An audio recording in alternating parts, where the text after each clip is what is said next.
Hai korang, welcome back to my channel. Saya Cik Dadang. Okay guys, hari ni saya nak masak nasi ayam penyet. Okay, first kali saya akan buat sambal belacan versi Cik Dadang. Okay, ni bahan-bahan yang kena goreng terlebih dulu. Saya goreng dalam 5 minit macam tu. And then saya angkat tapis minyak, baru saya akan masukkan dalam untuk dikisar. Okay, yang ni saya boleh kisar dah. Okay, kita tengah kisar. And then lepas dah blender, kisar semua bahan tadi tu, saya akan tumiskan dengan minyak yang saya gorengkan tadi. Tempat saya goreng bahan-bahan sambal tadi, seperti bawang merah, bawang putih, bawang besar, bawang holland, belacan, cili padi.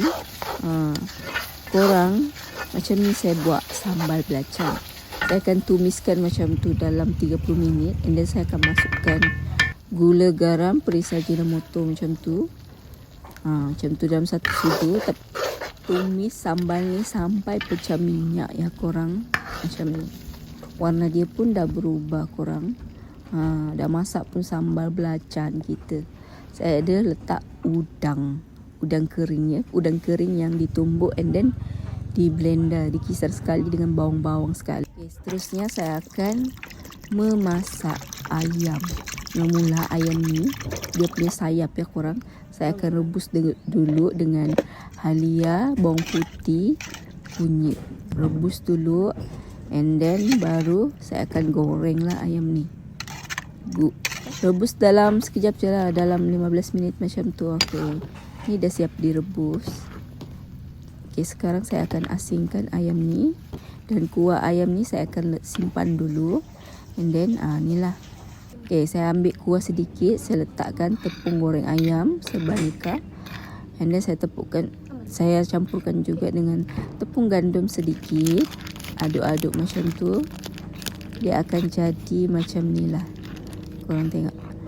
Adunan ni akan jadi macam ni. And then saya akan taburkan di ayam yang telah direbus tadi. Okey, macam tu. Barulah saya akan goreng dengan minyak yang sederhana. Minyak yang tak berapa panas sangat, dengan api yang tak besar, supaya ayam kita tak melecik dan tak hangus. Okey, sekarang saya tengah goreng ayam ni. Goreng sampai warna tepung tu kuning-kuningan. Ayam tu memang dah separuh masak dah korang, sebab dah direbuskan. Jadi nak goreng dia tak berapa lama. Kita tunggu warna tepung goreng ayam tu bertukar warna keterang-terangan, kuning-kuningan macam ni. Okey,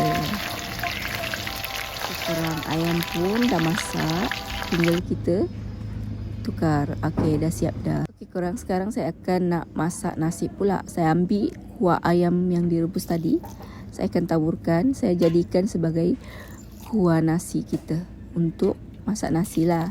Jadikan air untuk masak nasi supaya nasi kita sedap. Jadi nasi kuning macam tu.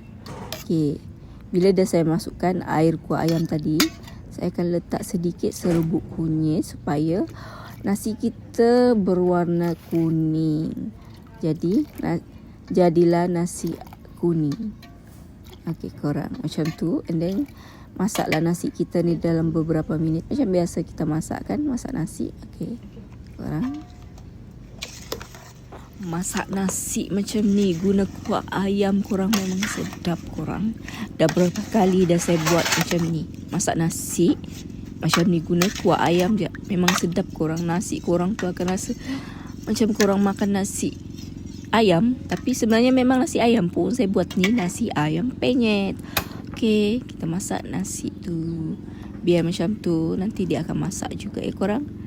Okey korang. Okey, inilah nasi ayam penyet by Cik Dadang.